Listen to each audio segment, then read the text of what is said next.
mayambu ikoknona khoiromjari ngasisu mayamgi nungainabagidamak Manipuri horror story amamuk puduna laksari horror story asigi maming amaiba kabuk lei wari asi hingliba amati sikraba kanagumbi amattaga marina jati horror story asigi writer abi amana mahaki wakhalna sagatcharaga tabiriba singin ngahak pothanabagidamакta semjaba warini hawjik mayamda khudol tamjari Manipuri horror story amaiba kabuk lei class 10 kanarakpa satra ayamba boarding da thamduna coaching yaunaba hauduna mama mapa singna masa sing thamnari maraksida Jack Tony Bruce mokhoi su yauri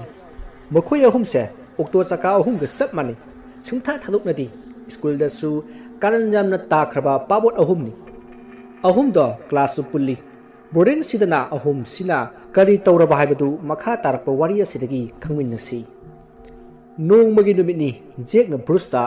ai cycle khunet noi pop na ngasi di kaino mayum jana pir khidai ne khara sagi puthorodna maduda Bruce na ya jare more kai ku man bai bungo ai kai ta pujarakte ko maduda Tony na amo horabra dabani ki chingna bido se chingdu saru wa matana se maduda Jack na kari wano ne ai khoi ko phana tana se hai sibo nasamduna maro na ma pura megi ni nang na samse urubadai ne aina megi sakhitisi maruda Bruce na phajare ne siria ponde jai greba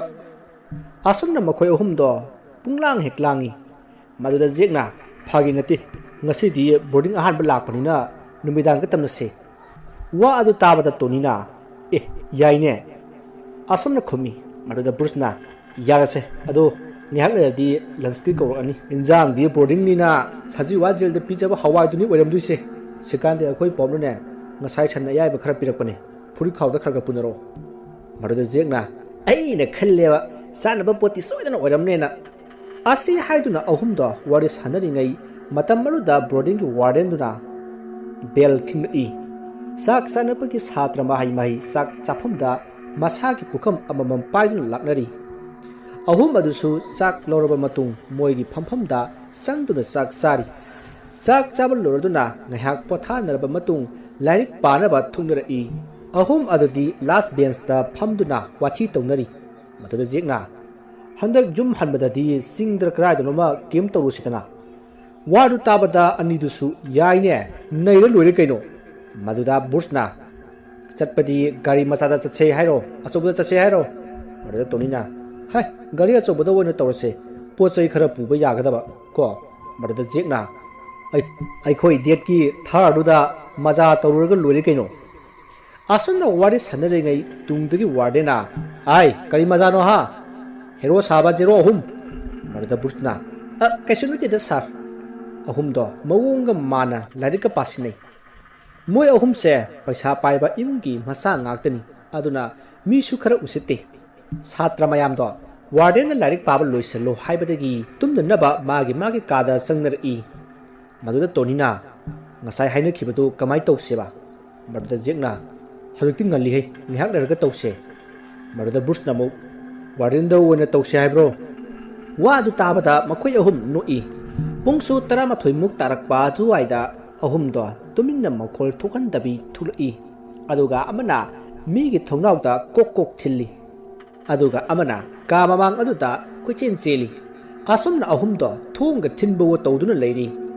maruda Jack na tamnari ba ka adugi angang ama tumthaba haubaga thong thilakpa aduda angang ga oibanina kiduna taksillaga lei angang aduna kina piri tawga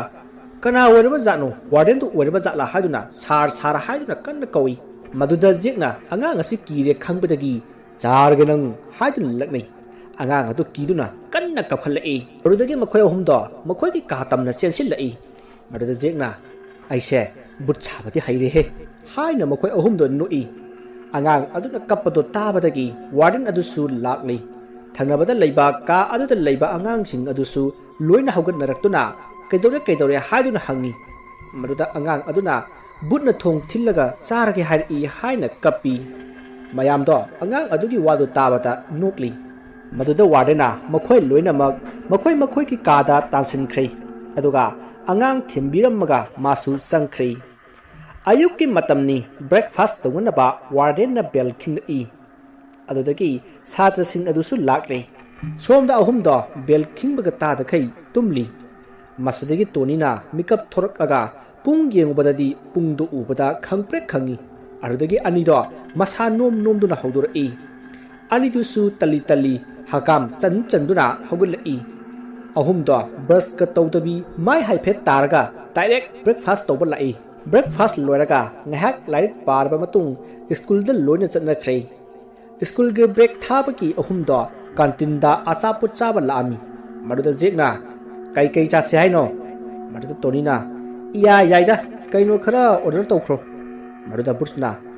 ꯉꯁꯥꯏꯒꯤ ꯁꯥꯔ ꯑꯃ ꯒꯦꯗꯣ ꯑꯁ ꯑꯩꯗꯤ ꯃꯥ ꯎꯕꯗ ꯂꯣꯏꯔꯦ ꯑꯃꯨꯛꯇꯣꯏꯕ ꯃꯁꯥꯋꯣ ꯊꯦꯛꯇꯅ ꯑꯁ ꯍꯩꯅꯗꯦꯗ ꯃꯗꯨꯗ ꯖꯦꯛꯅ ꯑꯗꯨꯅꯤ ꯍꯥꯏꯁꯤ ꯃꯅꯤꯡꯗ ꯌꯦꯡꯕꯗꯗꯤ ꯃꯤꯕꯨ ꯃꯥꯟꯗ꯭ꯔꯦꯅꯦ ꯍꯥ ꯑꯁꯤ ꯍꯥꯏꯗꯨꯅ ꯑꯍꯨꯝꯗꯣ ꯀꯟꯅ ꯃꯌꯥ ꯈꯤꯒꯠꯂꯤ ꯑꯣꯔꯗꯔ ꯇꯧꯈꯤꯕ ꯑꯆꯥꯄꯣꯠꯁꯨ ꯄꯨꯔꯛꯇꯨꯅ ꯆꯥꯕꯁꯨ ꯂꯣꯏꯁꯤꯜꯂꯤ ꯃꯁꯤꯗꯒꯤ ꯀ꯭ꯂꯥꯁ ꯇꯝꯅ ꯆꯪꯅꯈ꯭ꯔꯦ ꯃꯇꯝꯅ ꯑꯁꯨꯝ ꯍꯧꯈꯤꯕꯅ ꯅꯨꯃꯤꯗꯥꯡ ꯑꯣꯏꯁꯤꯟꯈ꯭ꯔꯦ ꯖꯦꯛ ꯍꯣꯏꯁꯨ ꯀꯥꯗ ꯇꯨꯝꯅꯅꯕ ꯍꯥꯏꯅ ꯆꯪꯅꯈ꯭ꯔꯦ ꯉꯁꯤꯗꯤ ꯋꯥꯔꯗꯦꯟꯅ ꯀꯣꯏꯆꯠ ꯆꯠꯂꯒ ꯁꯦꯟꯅꯕꯗꯒꯤ ꯃꯈꯣꯏꯗ ꯂꯥꯏ ꯁꯥꯕꯗꯣ ꯐꯪꯈꯤꯗ꯭ꯔꯦ ꯁꯣꯝꯗ ꯃꯈꯣꯏ ꯑꯍꯨꯝꯗꯨ ꯋꯥꯔꯤ ꯁꯥꯟꯅꯔꯤ ꯃꯗꯨꯗ ꯇꯣꯅꯤꯅ ꯍꯪꯆꯤꯠꯇꯤ ꯇꯦꯁ ꯂꯩꯗꯥꯏꯅꯦ ꯀꯔꯤꯕꯨ ꯏꯗꯣꯏꯅꯣ ꯑꯩꯈꯣꯏꯕꯣ ꯃꯗꯨꯗ ꯖꯦꯛꯅ ꯀꯔꯤ ꯏꯅꯦꯒꯤ ꯃꯤꯉꯣꯟꯗꯒꯤ ꯁꯤꯜꯂꯒ ꯂꯣꯏꯔꯦ ꯌꯥꯗ꯭ꯔꯒꯅ ꯅꯨꯃꯤꯗꯥꯡ ꯇꯝꯗ꯭ꯔꯦꯗꯅ ꯃꯗꯨꯗ ꯕ꯭ꯔꯨꯁꯅ ꯌꯥꯔꯦꯗ ꯇꯨꯝꯃꯁꯦ ꯇꯨꯝꯅꯤꯡꯉꯦ ꯍꯥꯏꯕ ꯃꯗꯨꯗ ꯇꯣꯅꯤꯅ ꯅꯪꯅ ꯃꯔꯣꯜ ꯑꯃ ꯇꯨꯝꯗꯣꯏꯗ ꯇꯧ ꯂꯩ ꯀꯨꯝꯚꯀꯔꯅꯒꯤ ꯃꯁꯨ ꯅꯨꯄꯥ ꯊꯣꯛꯄ꯭ꯔꯥ ꯈꯪꯗꯦꯃꯤ ꯃꯗꯨꯗ ꯖꯦꯛꯅ ꯊꯣꯛꯄꯅꯦ ꯃꯍꯥꯚꯥꯔꯠ ꯍꯥꯏꯗꯣ ꯃꯈꯣꯏꯗꯩꯅꯤ ꯃꯗꯨꯗ ꯕ꯭ꯔꯨꯁꯅ ꯌꯥꯔꯦ ꯋꯥꯔꯦ ꯇꯥꯕꯗꯅꯦ ꯅꯥꯀꯣꯡꯁꯦ ꯁꯥꯎꯟ ꯄꯣꯂꯨꯁꯟ ꯊꯣꯛꯑꯦ ꯇꯨꯝꯖꯔꯒꯦ ꯑꯩ ꯅꯣꯏ ꯂꯩꯍꯧꯔꯣꯀꯣ ꯑꯁꯤ ꯍꯥꯏꯔꯒ ꯇꯨꯝꯈ꯭ꯔꯦ ꯑꯅꯤꯗꯨꯁꯨ ꯉꯥꯏꯍꯥꯛ ꯋꯥꯔꯤ ꯁꯥꯟꯅꯔꯝꯂꯒ ꯑꯗꯨꯃꯛ ꯇꯨꯝꯊꯈ꯭ꯔꯦ ꯃꯇꯝꯗꯤ ꯑꯁꯨꯝ ꯍꯧꯈꯤꯕꯅ ꯑꯍꯥꯟꯕ ꯑꯦꯛꯖꯥꯝꯁꯨ ꯂꯣꯏꯈ꯭ꯔꯦ ꯁꯝꯃꯔ ꯚꯦꯀꯦꯁꯟ ꯊꯥꯒꯗꯕ ꯅꯣꯡ ꯅꯤꯅꯤꯗ ꯉꯥꯏꯔꯦ ꯑꯍꯨꯝꯗꯣ ꯂꯣꯏꯔꯦ ꯑꯃꯨꯛꯇꯣꯏꯕ ꯍꯔꯥꯎꯕꯗ ꯃꯈꯣꯏꯅ ꯍꯥꯏꯅꯈꯤꯕ ꯆꯤꯡ ꯆꯠꯂꯒ ꯀꯦꯝ ꯇꯧꯕ ꯐꯪꯂꯒꯅꯤ ꯍꯥꯏꯗꯨꯅ ꯌꯥꯝꯅ ꯍꯔꯥꯎꯈꯤ ꯃꯗꯨꯗ ꯖꯦꯛꯅ ꯍꯪꯆꯤꯠꯁꯦ ꯌꯨꯝꯗ ꯍꯜꯂꯒ ꯀꯃꯥꯏꯅ ꯇꯧꯁꯦ ꯍꯥꯏꯕꯅꯣꯅꯦ ꯃꯗꯨꯗ ꯕ꯭ꯔꯨꯁꯅ ꯅꯦꯛꯁ ꯃꯣꯔꯅꯤꯡꯗ ꯍꯦꯛꯇ ꯆꯠꯂꯁꯦ ꯇꯨꯅꯤ ꯏꯕꯥꯅꯤ ꯂꯩꯔꯝꯂꯒꯦ ꯅꯪ ꯂꯥꯛꯑꯣ ꯃꯗꯨꯗ ꯇꯣꯅꯤꯅ ꯉꯥꯏꯈꯣꯅꯦ ꯑꯇꯩ ꯂꯥꯏꯔꯤ ꯌꯨꯝ ꯍꯜꯂꯒ ꯕꯖꯥꯔ ꯍꯥꯟꯅ ꯆꯠꯂꯨꯁꯦ ꯆꯤꯡꯊꯛꯇꯨꯗ ꯈꯟꯅꯕꯅꯦ ꯇꯦꯟꯀ ꯑꯝꯇ ꯂꯩꯇ꯭ꯔꯤ ꯃꯗꯨꯗ ꯖꯦꯛꯅ ꯍꯣꯏꯅꯦ ꯏꯀꯥꯎꯕꯨ ꯀꯥꯎꯔꯦꯅꯦ ꯃꯗꯨꯗ ꯕ꯭ꯔꯨꯁꯅ ꯖꯦꯛꯇ ꯋꯟꯁꯤꯜꯂꯒ ꯚꯥꯏ ꯅꯣꯏ ꯆꯦꯗꯨꯗꯤ ꯈꯔ ꯁꯥꯊꯤꯗꯥꯏꯅꯦ ꯖꯦꯛꯅ ꯃꯥ ꯈꯔꯗꯤ ꯇꯧꯕꯅꯦ ꯑꯗꯣ ꯑꯩꯅ ꯉꯝꯅꯤꯗ ꯇꯣꯅꯤꯅ ꯅꯆꯦꯗꯣ ꯃꯁꯛꯄꯨꯗꯤ ꯐꯖꯩꯌꯦꯕꯨ ꯃꯥꯒꯤ ꯏꯁꯧꯗꯨꯗꯤ ꯀꯤꯖꯩꯕꯣ ꯅꯍꯥꯟꯃꯨꯛꯁꯨ ꯃꯥꯅ ꯂꯥꯎꯔꯛꯄꯗꯨ ꯅꯝꯕꯔ 1ꯒ ꯆꯤꯠꯀꯦ ꯇꯧꯏ ꯇ꯭ꯔꯥꯐꯤꯛ ꯄꯨꯂꯤꯁ ꯑꯣꯏꯗꯧ ꯃꯤꯅꯦꯃꯤ ꯃꯗꯨꯗ ꯕ꯭ꯔꯨꯁꯅ ꯑꯃꯨꯛ ꯑꯩꯗꯤ ꯑꯩꯒꯤ ꯁꯃꯈꯣꯏꯕꯁꯤ ꯇꯤꯡꯒꯦꯕꯨ ꯇꯧꯏꯅꯦ ꯃꯊꯪꯗꯤ ꯈꯔ ꯇꯤꯡꯅꯕ ꯂꯥꯎꯍꯟꯁꯤꯔ ꯈꯜꯂꯤꯕꯅꯤ ꯃꯗꯨꯗ ꯖꯦꯛꯅ ꯌꯥꯔꯦꯀꯣ ꯐꯥꯒꯗꯩ ꯅꯕꯥꯅꯤ ꯀꯤꯟ ꯆꯥꯔꯛꯑꯅꯤ ꯃꯗꯨꯗ ꯕ꯭ꯔꯨꯁꯅ ꯀꯤꯟꯕꯨ ꯆꯥꯕ ꯌꯥꯔꯗꯤ ꯆꯥꯛꯇꯤ ꯆꯥꯗ꯭ꯔꯁꯨ ꯌꯥꯔꯦ ꯑꯁꯨꯝꯅ ꯑꯍꯨꯝꯗ ꯑꯋꯥꯏ ꯑꯈꯨꯝ ꯇꯧꯅꯗꯨꯅ ꯅꯣꯛꯇꯨꯅ ꯈꯤꯒꯠꯂꯤ ꯇꯥꯟꯖꯥꯁꯤꯗ ꯇꯣꯅꯤꯒꯤ ꯃꯄꯥꯅ ꯃꯌꯨꯝꯗꯒꯤ ꯐꯣꯟ ꯇꯧꯔꯛꯏ ꯇꯣꯅꯤꯅ ꯍꯜꯂꯣ ꯕꯕꯥ ꯀꯩ ꯍꯥꯏꯒꯦ ꯏꯕꯣꯍꯜꯅ ꯍꯥꯏ ꯀꯔꯝ ꯀꯥꯟꯗꯅꯣꯅꯦ ꯁꯨꯇꯤ ꯂꯩꯔꯦ ꯍꯥꯏꯕꯗꯨꯕꯣ ꯂꯥꯏꯔꯤꯛꯀꯥꯗꯨ ꯐꯖꯅ ꯄꯥꯎꯀꯣ ꯇꯣꯅꯤꯅ ꯍꯣꯏ ꯕꯕꯥ ꯑꯗꯣ ꯑꯩꯈꯣꯏ ꯃꯥ ꯂꯩꯇ꯭ꯔꯣ ꯑꯝꯇ ꯄꯥꯏꯍꯜꯂꯛꯑꯣ ꯃꯦꯝꯆꯥꯅ ꯍꯥꯏ ꯏꯕꯨꯡꯉꯣ ꯅꯪ ꯅꯁꯥꯗꯤ ꯀꯩꯁꯨ ꯇꯧꯗꯦꯀꯣ ꯏꯆꯥꯕꯨ ꯀꯩ ꯍꯥꯏꯅꯤꯡꯒꯦꯅꯦ ꯇꯣꯅꯤꯅ ꯑꯩꯈꯣꯏ ꯁꯨꯇꯤ ꯂꯥꯛꯄꯗ ꯀꯣꯏꯕ ꯆꯠꯇꯣꯏꯅꯦ ꯕꯕꯥꯗ ꯈꯔ ꯍꯥꯏꯅꯔꯝꯃꯨꯀꯣ ꯃꯦꯝꯆꯥꯅ ꯍꯥꯏ ꯅꯪ ꯑꯃ ꯀꯣꯏꯕꯒ ꯂꯥꯡꯕꯒ ꯀꯣꯏꯆꯠ ꯆꯠꯇꯣꯏꯗ ꯇꯧꯔꯒ ꯂꯩ ꯍꯣꯏ ꯐꯔꯦ ꯃꯃꯥ ꯍꯥꯏꯕꯤꯔꯝꯒꯦ ꯑꯁꯤ ꯍꯥꯏꯔꯒ ꯐꯣꯟꯁꯨ ꯊꯝꯈ꯭ꯔꯦ ꯖꯦꯛꯀ ꯕ꯭ꯔꯨꯁꯀꯁꯨ ꯃꯌꯨꯝꯗ ꯐꯣꯟ ꯇꯧꯗꯨꯅ ꯍꯥꯏꯅꯈ꯭ꯔꯦ ꯃꯇꯝꯅ ꯑꯁꯨꯝ ꯍꯧꯖꯤꯟꯈꯤꯕꯅ ꯁ꯭ꯀꯨꯜ ꯁꯨꯇꯤꯁꯨ ꯊꯥꯔꯤ ꯁꯥꯇ꯭ꯔ ꯃꯌꯥꯝ ꯃꯌꯨꯝꯗ ꯍꯟꯅꯕ ꯍꯧꯈ꯭ꯔꯦ ꯇꯣꯅꯤ ꯖꯦꯛ ꯕ꯭ꯔꯨꯁ ꯃꯈꯣꯏ ꯑꯍꯨꯝꯁꯨ ꯍꯟꯅꯅꯕ ꯃꯈꯣꯏꯕꯨ ꯂꯧꯕ ꯂꯥꯛꯄ ꯉꯥꯏꯔꯤ ꯃꯗꯨꯗ ꯖꯦꯛꯅ ꯍꯣꯔꯦꯟ ꯌꯨꯝ ꯌꯧꯕꯒ ꯕꯖꯥꯔ ꯆꯠꯅꯅꯕ ꯂꯣꯏꯁꯤꯟꯅꯔꯒ ꯊꯣꯛꯂꯛꯎꯀꯣ ꯑꯃꯨꯛ ꯉꯥꯏꯅꯔꯒꯨꯝꯁꯤ ꯃꯗꯨꯗ ꯕ꯭ꯔꯨꯁꯅ ꯍꯣꯏ ꯈꯪꯖꯔꯦ ꯃꯣꯔꯦ ꯀꯥꯏꯀꯨ ꯅꯪꯗ ꯂꯣꯏꯁꯤꯜꯂꯒ ꯂꯩꯔꯝꯃꯨ ꯃꯁꯤꯗꯒꯤ ꯃꯈꯣꯏ ꯑꯍꯨꯝ ꯑꯗꯨꯁꯨ ꯃꯥꯒꯤ ꯏꯃꯨꯡꯒꯤ ꯃꯤꯅ ꯂꯧꯕ ꯂꯥꯛꯇꯨꯅ ꯃꯌꯨꯝꯗ ꯍꯟꯈ꯭ꯔꯦ ꯇꯣꯅꯤꯒꯤ ꯌꯨꯝꯗꯅꯤ ꯆꯥꯟꯕꯤꯅ ꯃꯌꯥꯝꯕ ꯂꯥꯛꯑꯦ ꯍꯥꯏꯗꯨꯅ ꯑꯆꯥꯄꯣꯠ ꯂꯩꯔꯛꯄ꯭ꯔꯥ ꯍꯥꯏꯗꯨꯅ ꯃꯌꯥꯝꯕꯗ ꯅꯤꯡꯉꯥꯏ ꯇꯧꯖꯔꯤ ꯃꯁꯤꯗꯒꯤ ꯇꯣꯅꯤꯅ ꯃꯆꯟꯅꯨꯄꯤꯒꯤ ꯑꯆꯥꯄꯣꯠ ꯄꯤꯔꯤ ꯃꯈꯣꯏ ꯃꯆꯤꯟ ꯃꯅꯥꯎꯁꯨ ꯑꯅꯤꯗꯪꯅꯤ ꯇꯣꯅꯤꯁꯨ ꯍꯥꯏꯅꯈꯤꯕꯒꯤ ꯃꯇꯨꯡ ꯏꯟꯅ ꯏꯔꯨꯖ ꯃꯥꯏꯊ ꯂꯣꯏꯔꯗꯨꯅ ꯃꯄꯥꯒꯤ ꯀꯥꯔ ꯑꯗꯨ ꯄꯨꯊꯣꯛꯂꯒ ꯕ꯭ꯔꯨꯁꯄꯨ ꯂꯧꯕ ꯂꯥꯛꯏ ꯃꯗꯨꯗ ꯕ꯭ꯔꯨꯁꯁꯨ ꯂꯣꯏꯁꯤꯟꯗꯨꯅ ꯉꯥꯏꯔꯒ ꯂꯩꯔꯝꯃꯤ ꯑꯅꯤꯗꯣ ꯄꯨꯟꯅ ꯑꯃꯨꯛ ꯖꯦꯛ ꯍꯣꯏꯗ ꯂꯥꯛꯂꯒ ꯄꯨꯟꯅ ꯕꯖꯥꯔꯗ ꯍꯌꯦꯡꯒꯤ ꯄꯣꯠ ꯆꯩ ꯂꯩꯕ ꯆꯠꯂꯤ ꯇꯥꯟꯖꯥ ꯑꯗꯨꯗ ꯖꯦꯛꯅ ꯚꯥꯏ ꯁꯥꯃꯨ ꯃꯈꯣꯡꯁꯤꯗꯤ ꯁꯥꯃꯨꯒ ꯂꯣꯏꯅ ꯂꯣꯠꯂꯝꯃꯤꯅꯦ ꯃꯤꯌꯥꯝꯁꯤꯅ ꯑꯃꯠꯇꯕꯨ ꯎꯗ꯭ꯔꯦꯕ ꯃꯗꯨꯗ ꯕ꯭ꯔꯨꯁꯅ ꯑꯗꯣ ꯕꯖꯥꯔꯁꯦ ꯐꯗꯤ ꯐꯖꯔꯦꯍꯦ ꯃꯤꯅ ꯄꯨꯛꯆꯥꯏ ꯆꯥꯏꯔꯦ ꯑꯗꯨꯝ ꯑꯁꯨꯝꯅ ꯑꯅꯤꯗꯣ ꯋꯥꯊꯤ ꯇꯧꯗꯨꯅ ꯄꯣꯠ ꯆꯩ ꯂꯩꯕꯁꯨ ꯂꯣꯏꯁꯤꯟꯗꯨꯅ ꯃꯌꯨꯝꯗ ꯍꯜꯂꯛꯂꯦ ꯖꯦꯀꯤꯒꯤ ꯃꯌꯨꯝꯗꯅꯤ ꯖꯦꯀꯤꯅ ꯃꯄꯥꯗ ꯍꯌꯦꯡ ꯒꯥꯔꯤ ꯄꯨꯅꯅꯕ ꯀꯟꯅ ꯇꯛꯏ ꯃꯗꯨꯗ ꯏꯕꯣꯍꯜꯅ ꯑꯥꯏ ꯏꯕꯨꯡꯉꯣ ꯀꯔꯤꯅꯣ ꯒꯥꯔꯤ ꯍꯥꯟꯅꯒꯤꯁꯤ ꯄꯨꯕ ꯌꯥꯗꯕ꯭ꯔꯣ ꯅꯪꯕꯣ ꯃꯗꯨꯗ ꯖꯦꯛꯅ ꯑꯁ ꯉꯝꯖꯔꯔꯣꯏ ꯏꯃꯥꯟꯅꯕꯒꯤ ꯃꯃꯥꯡꯗ ꯄꯨꯊꯒꯦ ꯇꯧꯔꯒ ꯑꯩꯗꯤ ꯌꯥꯗꯕ ꯌꯥꯔꯣꯏꯀꯣ ꯕꯥꯕꯣ ꯃꯃꯥ ꯃꯄꯥꯅꯗꯤ ꯃꯆꯥꯅ ꯍꯥꯏꯕꯗ ꯑꯗꯨꯝ ꯌꯥꯏ ꯑꯗꯨꯕꯨ ꯃꯆꯦꯅꯗꯤ ꯌꯥꯗꯦ ꯇꯥꯟꯖꯥꯁꯤꯗ ꯃꯆꯦꯗꯣ ꯑꯉꯥꯡ ꯇ꯭ꯌꯨꯁꯟ ꯂꯣꯏꯔꯒ ꯊꯣꯛꯂꯛꯏ ꯁꯣꯅꯤꯅ ꯕꯨꯡꯉꯣ ꯀꯔꯟ ꯇꯧꯅꯨꯀꯣ ꯑꯉꯥꯡꯅ ꯍꯥꯟꯅꯒꯤꯁꯤ ꯄꯨꯕ ꯌꯥꯗ꯭ꯔꯣ ꯅꯪꯅ ꯆꯠꯂꯤꯕꯗꯨ ꯐꯥꯎꯕ ꯑꯩꯗꯤ ꯆꯠꯍꯟꯅꯤꯡꯗ꯭ꯔꯕꯅꯤ ꯑꯃꯨꯛ ꯀꯔꯟ ꯇꯧꯔꯛꯀꯅꯨꯀꯣ ꯑꯩ ꯁꯥꯎꯖꯔꯛꯀꯅꯤ ꯑꯩ ꯁꯥꯎꯔꯛꯂꯗꯤꯅꯦ ꯄꯨꯛꯇꯣꯛ ꯇꯣꯛꯆꯅꯤꯀꯣ ꯃꯗꯨꯗ ꯖꯦꯛꯅ ꯏꯆꯦ ꯑꯩ ꯅꯣꯡ ꯐꯥꯗꯣꯛ ꯄꯨꯒꯦ ꯍꯥꯏꯕꯅꯦ ꯑꯗꯨꯝ ꯄꯨꯗꯣꯏꯁꯨ ꯅꯠꯇꯦ ꯁꯨꯇꯤ ꯂꯣꯏꯔꯒ ꯑꯗꯨꯝ ꯆꯪꯈꯤꯗꯧ ꯂꯩꯔꯁꯤꯕꯨ ꯑꯩꯗꯤ ꯌꯥꯔꯣꯏꯀꯣ ꯄꯨꯅꯤ ꯍꯥꯏꯔꯤꯁꯤꯅꯤ ꯑꯁꯤ ꯍꯥꯏꯔꯝꯂꯒ ꯀꯥꯗ ꯆꯪꯈ꯭ꯔꯦ ꯃꯗꯨꯗ ꯁꯣꯅꯤꯅ ꯃꯁꯤ ꯑꯉꯥꯡꯁꯤ ꯍꯥꯏꯅꯕ ꯑꯣꯟꯊꯣꯛꯅ ꯋꯥꯗꯧꯔꯤ ꯆꯠꯅꯤ ꯍꯥꯏꯔꯤꯁꯤꯁꯨ ꯃꯥꯒꯤ ꯃꯃꯥꯟꯅꯕ ꯑꯣꯏꯔꯣꯏꯗꯕ ꯑꯅꯤꯗꯨꯕꯨ ꯑꯣꯏꯔꯝꯅꯤ ꯑꯁꯨꯝꯅ ꯉꯥꯡꯗꯨꯅ ꯃꯆꯦꯁꯨ ꯆꯪꯈ꯭ꯔꯦ ꯃꯄꯥꯗꯨꯁꯨ ꯃꯥꯒꯤ ꯀꯥꯗ ꯆꯪꯈ꯭ꯔꯦ ꯑꯁꯣꯝꯗꯅ ꯕ꯭ꯔꯨꯁꯁꯨ ꯍꯌꯦꯡꯒꯤ ꯆꯠꯅꯕꯒꯤ ꯄꯣꯠ ꯆꯩ ꯂꯣꯏꯁꯤꯜꯂꯤ ꯃꯊꯪꯒꯤ ꯅꯨꯃꯤꯠꯅꯤ ꯖꯦꯛ ꯉꯟꯇꯥ ꯂꯣꯏꯁꯤꯜꯂꯒ ꯃꯄꯥꯒꯤ ꯊꯔꯗꯣ ꯊꯧꯔꯒ ꯍꯦꯔꯣ ꯁꯥꯔꯒ ꯕ꯭ꯔꯨꯁꯀꯤ ꯃꯌꯨꯝ ꯇꯝꯅ ꯂꯥꯛꯂꯝꯃꯤ ꯕ꯭ꯔꯨꯁꯁꯨ ꯂꯣꯏꯁꯤꯟꯕ ꯂꯣꯏꯔꯗꯨꯅ ꯉꯥꯏꯗꯨꯅ ꯂꯩꯔꯝꯃꯤ ꯑꯅꯤꯗꯣ ꯍꯧꯅꯔꯒ ꯇꯣꯅꯤ ꯃꯌꯨꯝ ꯇꯝꯅ ꯂꯥꯛꯏ ꯇꯣꯅꯤꯗꯣ ꯁꯣꯝꯗ ꯏꯁꯧ ꯂꯥꯡꯗꯨꯅ ꯍꯧꯖꯤꯛ ꯐꯥꯎꯕ ꯂꯥꯛꯇꯦ ꯍꯥꯏꯗꯨꯅ ꯃꯅꯥꯇꯣꯟꯒꯗꯣ ꯆꯐꯨꯃꯨꯛ ꯆꯥꯎꯕ ꯃꯈꯩ ꯂꯩꯔꯤ ꯇꯥꯟꯖꯥꯁꯤꯗ ꯑꯅꯤꯗꯨꯁꯨ ꯍꯦꯔꯣ ꯁꯥꯔꯒ ꯒꯥꯔꯤ ꯊꯧꯖꯤꯜꯂꯛꯏ ꯑꯅꯤꯗꯣ ꯍꯦꯛ ꯀꯨꯝꯊꯔꯛꯄꯒ ꯋꯥꯒ ꯍꯥꯏꯕ ꯅꯪꯗꯦ ꯇꯣꯅꯤꯅ ꯍꯦꯋꯥꯏ ꯂꯨꯇꯣꯟꯗꯒꯤ ꯂꯥꯛꯊꯔꯛꯏ ꯉꯁꯥꯏꯗꯒꯤ ꯀꯩꯗꯧ ꯂꯩꯒꯦ ꯍꯥ ꯅꯁꯛ ꯑꯊꯤꯕꯁꯤꯡꯗꯣ ꯀꯦꯗꯅ ꯂꯩꯔꯤ ꯑꯣꯏꯔꯝꯅꯤꯅꯦ ꯇꯣꯅꯤꯒꯤ ꯑꯦꯛꯁꯟ ꯑꯗꯨꯗ ꯑꯅꯤꯗꯣ ꯌꯦꯡꯅꯔꯒ ꯅꯣꯛꯏ ꯌꯥꯔꯦ ꯅꯪꯅꯗꯤ ꯌꯥꯝ ꯐꯖꯕꯅꯤꯅ ꯂꯥꯛꯑꯣ ꯆꯠꯂꯁꯤ ꯑꯁꯤ ꯍꯥꯏꯅꯗꯨꯅ ꯊꯣꯛꯂꯛꯏ ꯋꯥꯊꯤ ꯇꯧꯗꯨꯅ ꯑꯁꯨꯝ ꯂꯥꯛꯄꯗ ꯂꯝꯕꯤꯗ ꯂꯩꯔꯝꯕ ꯅꯨꯄꯤ ꯑꯃꯠꯇ ꯂꯦꯝꯅ ꯊꯥꯗꯦ ꯑꯍꯨꯝꯗꯣ ꯂꯛꯅꯗꯨꯅ ꯌꯥꯝꯅ ꯅꯨꯡꯉꯥꯏꯅ ꯂꯥꯛꯂꯤ ꯑꯁꯨꯝꯅ ꯃꯈꯣꯏ ꯄꯨꯟꯅ ꯑꯁꯨꯝ ꯂꯥꯛꯄꯅ ꯆꯤꯡꯁꯨ ꯌꯧꯁꯤꯜꯂꯛꯂꯦ ꯃꯗꯨꯗ ꯖꯦꯛꯅ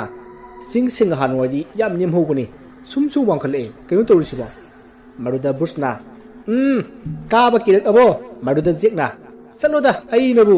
ꯁꯤꯒꯨꯝꯕꯁꯤ ꯀꯌꯥ ꯀꯥꯎꯒꯦ ꯁꯤꯗꯤ ꯀꯩꯁꯨ ꯅꯠꯇꯦꯍꯦ ꯍꯤꯃꯥꯂꯌꯥꯒꯥꯁꯦ ꯀꯥꯒꯦ ꯈꯜꯂꯤꯕ ꯑꯩꯉꯣꯟꯗꯕꯨ ꯀꯤꯔꯕ ꯀꯥꯏꯅ ꯇꯣꯅꯤꯅ ꯌꯥꯔꯦ ꯑꯣꯖꯥ ꯑꯅꯤꯒꯤ ꯄꯛꯇꯕ ꯐꯥꯒꯤꯗꯨꯅꯅꯦ ꯈꯨꯗꯤ ꯊꯤꯗꯨꯔꯦ ꯁꯣꯝꯗ ꯁꯦ ꯒꯥꯔꯤꯁꯦ ꯁ꯭ꯋꯥꯏꯗ ꯊꯅꯝꯃꯁꯤ ꯁ꯭ꯋꯥꯏꯗ ꯌꯨꯝꯁꯨ ꯂꯩꯔꯦ ꯑꯁꯨꯝꯅ ꯑꯍꯨꯝꯗꯣ ꯂꯩꯔꯝꯕ ꯌꯨꯝ ꯑꯃꯗ ꯒꯥꯔꯤꯗꯣ ꯁꯤꯟꯅꯔꯝꯃꯤ ꯌꯨꯝ ꯑꯗꯨꯒꯤ ꯑꯍꯜ ꯑꯃꯅ ꯑꯍꯨꯝ ꯑꯗꯣ ꯆꯦꯛꯁꯤꯟꯅ ꯆꯠꯂꯨ ꯍꯥꯏꯅ ꯁꯤꯟꯅꯔꯛꯏ ꯃꯔꯝꯗꯤ ꯐꯖꯅ ꯍꯥꯏꯔꯛꯇ꯭ꯔꯦ ꯑꯍꯨꯝ ꯑꯗꯨꯁꯨ ꯍꯔꯥꯎ ꯀꯥꯕ ꯍꯧꯔꯛꯏ ꯃꯇꯝ ꯑꯗꯨꯗ ꯖꯦꯛꯅ ꯆꯤꯡꯅꯦꯅ ꯀꯥꯔꯒ ꯋꯥꯡꯈꯠꯂꯛꯑꯕ꯭ꯔꯥ ꯀꯩꯅꯣ ꯈꯪꯗꯦꯗ ꯇꯧꯔꯤꯁꯦ ꯃꯗꯨꯗ ꯕ꯭ꯔꯨꯁꯅ ꯇꯨꯝꯗꯨꯅ ꯂꯩꯕ ꯅꯪꯗꯤꯅꯦ ꯁꯨꯝ ꯋꯥꯡꯈꯠꯂꯛꯈꯤꯅꯤ ꯀꯥꯎ ꯃꯗꯨꯗ ꯖꯦꯛꯅ ꯌꯥꯔꯦ ꯍꯥꯡꯀꯣꯛ ꯅꯪꯅ ꯀꯩ ꯈꯪꯗꯅ ꯉꯥꯡꯉꯤꯅꯣ ꯃꯗꯨꯗ ꯕ꯭ꯔꯨꯁꯅ ꯑꯃꯨꯛ ꯍꯣꯏꯅꯦ ꯑꯩꯕꯨꯗꯤ ꯈꯪꯗꯦꯗ ꯅꯪꯁꯦ ꯀꯅꯥꯅꯣ ꯀꯌꯥꯝ ꯇꯟꯕ ꯃꯤꯅꯣ ꯍꯥꯏꯕꯗꯣ ꯈꯪꯖꯗꯦꯗ ꯑꯁꯤ ꯍꯥꯏꯔꯒ ꯅꯣꯛꯏ ꯖꯦꯛꯇꯣ ꯋꯥꯅꯒ ꯀꯥꯔꯛꯄꯅꯦ ꯂꯛꯅꯔꯛꯄꯒꯤ ꯁꯥꯎꯅꯤꯡꯕ ꯑꯗꯨꯗ ꯕ꯭ꯔꯨꯁꯇ ꯅꯨꯡꯗꯨꯝ ꯄꯥꯏꯔꯒ ꯇꯥꯅꯩ ꯕ꯭ꯔꯨꯁ ꯅꯣꯛꯇꯨꯅ ꯀꯣꯏꯆꯦꯟ ꯆꯦꯜꯂꯤ ꯃꯁꯤꯗꯒꯤ ꯋꯥꯔꯗꯨꯅ ꯑꯃꯨꯛ ꯁꯣꯔ ꯊꯕꯦꯠ ꯀꯥꯝꯂꯒ ꯑꯃꯨꯛ ꯂꯩ ꯃꯗꯨꯁꯤꯡꯗꯨ ꯎꯕꯗ ꯇꯣꯅꯤꯗꯤ ꯅꯣꯛꯑꯒ ꯁꯛꯁꯤꯡꯁꯤꯒ ꯇꯧꯔꯤꯁꯤ ꯌꯦꯡꯉꯨꯅꯦ ꯃꯍꯥꯕꯂꯤꯗꯒꯤ ꯅꯥꯟꯊꯣꯔꯛꯄ ꯌꯣꯡꯅ ꯍꯔꯥꯎꯗꯅ ꯆꯦꯟ ꯆꯣꯡꯕꯗꯨ ꯃꯥꯜꯂꯦ ꯇꯧꯔꯤꯁꯤ ꯑꯁꯨꯝꯅ ꯃꯈꯣꯏ ꯑꯍꯨꯝꯗꯣ ꯑꯁꯨꯝ ꯀꯥꯔꯛꯄꯅ ꯋꯥꯔꯦ ꯍꯥꯏꯗꯨꯅ ꯉꯥꯏꯍꯥꯛ ꯄꯣꯊꯥꯅꯔꯤ ꯃꯁꯤꯒꯤ ꯃꯇꯨꯡ ꯃꯈꯣꯏ ꯆꯥꯅ ꯊꯛꯅꯕꯁꯤꯡꯗꯣ ꯄꯨꯊꯣꯛꯑꯒ ꯃꯕꯨꯛ ꯊꯟꯅ ꯆꯥꯅꯔꯤ ꯁꯣꯝꯗꯅ ꯅꯥꯀꯟ ꯑꯃꯗꯅ ꯆꯤꯡꯌꯥꯒꯤ ꯈꯥꯡꯄꯣꯛꯁꯪ ꯑꯗꯨꯗ ꯀꯕꯣꯛꯂꯩ ꯂꯥꯏ ꯁꯥꯟꯅꯔꯤ ꯃꯥꯅ ꯁꯥꯟꯅꯔꯤꯁꯦ ꯂꯥꯏ ꯃꯈꯜ ꯂꯣꯏꯅ ꯁꯨꯔꯦ ꯍꯥꯏꯕ ꯌꯥꯔꯦ ꯂꯥꯏꯃꯨ ꯇꯤꯟꯃꯨ ꯂꯣꯏꯅ ꯁꯨꯔꯦ ꯀꯕꯣꯛꯂꯩ ꯃꯥꯒꯤ ꯃꯃꯤꯡꯁꯤꯅ ꯅꯨꯄꯤ ꯃꯥꯜꯂꯕꯁꯨ ꯃꯍꯥꯛ ꯇꯁꯦꯡꯕꯗꯤ ꯅꯨꯄꯥꯅꯤ ꯑꯁꯨꯝꯅ ꯑꯃꯥꯏꯕ ꯀꯕꯣꯛꯂꯩꯅ ꯃꯥꯒꯤ ꯃꯃꯥꯡꯗ ꯁꯔꯨ ꯃꯀꯣꯛ ꯈꯔ ꯊꯝꯃꯤ ꯑꯗꯨꯒ ꯃꯩ ꯍꯧꯒꯠꯂꯒ ꯀꯔꯤꯅꯣ ꯃꯆꯤꯟꯗ ꯄꯪꯁꯣꯟꯗ ꯁꯣꯜꯂꯒ ꯃꯩ ꯑꯗꯨꯗ ꯐꯤꯂꯝꯒꯤ ꯃꯑꯣꯡꯗꯧꯅ ꯎꯠ ꯈꯔ ꯄꯥꯏꯔꯒ ꯆꯥꯏꯁꯤꯜꯂꯤ ꯁꯣꯝꯗ ꯑꯍꯨꯝ ꯑꯗꯨꯁꯨ ꯉꯥꯏꯍꯥꯛ ꯄꯣꯊꯥꯔꯒ ꯑꯃꯨꯛ ꯀꯥꯕ ꯍꯧꯈ꯭ꯔꯦ ꯃꯇꯝꯗꯤ ꯑꯁꯨꯝ ꯍꯧꯈꯤꯕꯅ ꯁꯟꯙ꯭ꯌꯥꯒꯤ ꯃꯇꯝ ꯑꯣꯏꯔꯛꯂꯦ ꯑꯍꯨꯝ ꯑꯗꯨꯁꯨ ꯃꯐꯝ ꯆꯥꯕ ꯌꯦꯡꯗꯨꯅ ꯇꯦꯟꯁꯤꯡꯗꯣ ꯃꯥꯒꯤ ꯈꯜꯂꯒ ꯂꯩꯅꯅꯕ ꯁꯦꯝ ꯁꯥꯔꯝꯃꯤ ꯃꯗꯨꯗ ꯖꯦꯛꯅ ꯁ꯭ꯋꯥꯏꯁꯤꯗ ꯁꯥꯒ ꯂꯩꯔꯝꯃꯗꯤ ꯑꯍꯤꯡꯗꯒ ꯊꯣꯛꯂꯛꯂꯗꯤ ꯑꯩꯈꯣꯏ ꯑꯍꯨꯝ ꯐꯖꯅꯤ ꯃꯗꯨꯗ ꯕꯨꯁꯅ ꯂꯩꯔꯝꯃꯣꯏꯗ ꯉꯁꯥꯏꯗꯩ ꯂꯥꯛꯏꯁꯤ ꯁꯥ ꯀꯩ ꯂꯩꯕꯒꯤ ꯃꯈꯣꯜ ꯑꯝꯇ ꯇꯥꯗꯦꯅ ꯃꯗꯨꯗ ꯇꯣꯅꯤꯅ ꯌꯥꯔꯦ ꯌꯥꯝ ꯋꯥꯔꯖꯥꯠꯅꯤꯀꯣ ꯀꯩꯅꯣ ꯈꯔ ꯆꯥꯔꯒ ꯇꯨꯝꯅꯕ ꯇꯧꯁꯤ ꯑꯁꯤ ꯍꯥꯏꯗꯨꯅ ꯑꯍꯨꯝꯗꯣ ꯅꯨꯃꯤꯗꯥꯡꯒꯤ ꯆꯥꯕ ꯊꯛꯄ ꯂꯣꯏꯔꯒ ꯇꯨꯝꯅꯅꯕ ꯃꯁꯥ ꯃꯁꯥꯒꯤ ꯇꯦꯟꯇ ꯆꯪꯗꯨꯅ ꯂꯩꯅꯈ꯭ꯔꯦ ꯑꯍꯤꯡꯒꯤ ꯃꯇꯝꯅ ꯊꯦꯡꯖꯤꯜꯂꯛꯂꯤꯕ ꯃꯈꯩ ꯁꯣꯝꯗꯅ ꯀꯕꯣꯛ ꯂꯩꯗꯣ ꯃꯥꯒꯤ ꯂꯥꯏꯁꯤꯡꯗꯣ ꯊꯣꯛꯅꯅꯕ ꯁꯥꯟꯅꯕ ꯍꯧꯔꯛꯏ ꯃꯇꯝ ꯑꯗꯨꯗ ꯀꯗꯥꯏꯗꯒꯤꯅꯣ ꯅꯞꯇꯨꯅ ꯂꯩꯔꯝꯕ ꯂꯥꯏꯁꯤꯡ ꯑꯗꯣ ꯃꯥꯒꯤ ꯃꯅꯥꯛ ꯇꯝꯅ ꯂꯥꯛꯑꯝꯃꯤ ꯀꯕꯣꯛ ꯂꯩ ꯂꯥꯏꯁꯤꯡ ꯑꯗꯨꯗ ꯁꯤꯟꯊꯥ ꯄꯤꯔꯤ ꯀꯕꯣꯛ ꯂꯩꯅ ꯍꯥꯏ ꯂꯥꯏꯃꯨ ꯅꯪꯅ ꯈꯔ ꯃꯨꯕꯅꯤꯅ ꯀꯅꯥ ꯆꯤꯡꯊꯛ ꯑꯁꯤꯗ ꯂꯥꯛꯀꯦ ꯍꯥꯏꯕꯗꯣ ꯌꯦꯡꯉꯨꯆꯣ ꯈꯨꯟꯒꯤ ꯃꯤ ꯑꯣꯏꯔꯕꯗꯤ ꯅꯪꯅ ꯀꯤꯍꯟꯒꯗꯕꯅꯤ ꯂꯥꯏꯃꯨꯗꯨꯅ ꯑꯩ ꯇꯧꯖꯒꯦ ꯕꯣꯁ ꯃꯁꯤꯗꯒꯤ ꯀꯕꯣꯛ ꯂꯩꯅ ꯂꯥꯏ ꯃꯅꯥꯇꯣꯟ ꯈꯔ ꯆꯥꯎꯕ ꯑꯃ ꯌꯥꯎꯔꯤꯕ ꯑꯗꯨꯗ ꯑꯃꯨꯛ ꯑꯣꯟꯁꯤꯜꯂꯒ ꯍꯥꯏ ꯂꯥꯏ ꯅꯥꯇꯣꯟ ꯅꯪꯒꯤ ꯅꯥꯇꯣꯟ ꯑꯆꯧꯕꯗꯨꯅ ꯃꯅꯝ ꯅꯝꯂꯒ ꯃꯤ ꯊꯤꯒꯗꯕꯅꯤ ꯃꯗꯨꯗ ꯂꯥꯏ ꯅꯥꯇꯣꯟꯅ ꯃꯅꯥꯇꯣꯟ ꯑꯆꯧꯕꯗꯣ ꯐꯤ ꯀꯥꯝꯕ ꯃꯈꯩ ꯄꯩꯔꯒ ꯂꯩ ꯃꯁꯤꯗꯒꯤ ꯀꯕꯣꯛ ꯂꯩꯅ ꯑꯇꯩ ꯂꯩꯔꯤꯕ ꯂꯥꯏꯁꯤꯡ ꯑꯗꯨꯗꯁꯨ ꯃꯥꯒꯤ ꯃꯊꯧ ꯑꯃꯃꯝ ꯄꯤꯗꯨꯅ ꯊꯥꯗꯣꯛꯑꯝꯃꯤ ꯂꯥꯏꯁꯤꯡ ꯑꯗꯣ ꯑꯁꯨꯝ ꯂꯥꯛꯄꯗ ꯃꯩ ꯑꯃꯈꯛ ꯉꯥꯜꯂꯒ ꯂꯩꯔꯤꯕꯗꯣ ꯎꯔꯦ ꯃꯗꯨꯗ ꯂꯥꯏꯃꯨꯅ ꯀꯔꯤꯅꯣ ꯑꯥꯗꯒꯤ ꯃꯩ ꯃꯉꯥꯜꯁꯤꯗꯤ ꯉꯍꯥꯟꯉꯩꯗꯤ ꯂꯩꯕ ꯎꯗꯦꯅ ꯃꯗꯨꯗ ꯅꯥꯀꯟꯗꯒꯤ ꯂꯥꯏ ꯅꯥꯇꯣꯟꯅ ꯑꯩ ꯃꯅꯝ ꯅꯝꯃꯨꯒꯦ ꯑꯗꯨꯒ ꯈꯪꯒꯅꯤ ꯃꯗꯨꯗ ꯂꯥꯏꯃꯨꯅ ꯍꯥꯏ ꯃꯤ ꯑꯣꯏꯔꯝꯃꯗꯤ ꯑꯩ ꯇꯝꯅꯒꯦꯀꯣ ꯃꯗꯨꯗ ꯂꯥꯏ ꯅꯥꯇꯣꯟꯅ ꯌꯥꯔꯣꯏ ꯑꯩꯅ ꯊꯤꯕꯅꯤꯅ ꯑꯩꯅ ꯇꯝꯅꯅꯤ ꯑꯁꯨꯝꯅ ꯑꯅꯤꯗꯣ ꯑꯩꯅ ꯇꯝꯅꯅꯤ ꯍꯥꯏꯗꯨꯅ ꯐꯨꯅꯔꯛꯀꯦ ꯇꯧꯏ ꯃꯇꯝ ꯑꯗꯨꯗ ꯃꯈꯣꯏ ꯑꯅꯤꯒꯤ ꯃꯌꯥꯏꯗ ꯀꯗꯥꯏꯗꯒꯤꯅꯣ ꯈꯪꯗꯦ ꯂꯥꯏ ꯈꯣꯡꯁꯥꯡꯕꯤ ꯑꯗꯣ ꯃꯈꯣꯡ ꯏꯁꯥꯡ ꯁꯥꯡꯕ ꯃꯈꯩ ꯆꯣꯡꯁꯤꯜꯂꯛꯂꯒ ꯈꯥꯝꯗꯣꯛꯏ ꯃꯗꯨꯗ ꯂꯥꯏ ꯈꯣꯡꯁꯥꯡꯕꯤꯅ ꯍꯥꯏꯔꯛꯏ ꯑꯩ ꯅꯕꯥꯅꯤ ꯑꯩꯅ ꯕꯣꯁꯇ ꯍꯥꯏꯗꯣꯛꯎꯔꯣ ꯍꯥ ꯅꯐꯝ ꯇꯠꯀꯦꯔꯣ ꯃꯁꯤꯗꯒꯤ ꯈꯠꯅꯔꯝꯕ ꯑꯅꯤꯗꯣ ꯂꯥꯏ ꯈꯣꯡꯁꯥꯡꯕꯤꯅ ꯍꯥꯏꯗꯣꯛꯀꯅꯤ ꯍꯥꯏꯕꯗꯨꯗꯒꯤ ꯇꯨꯃꯤꯟ ꯂꯩꯈꯤ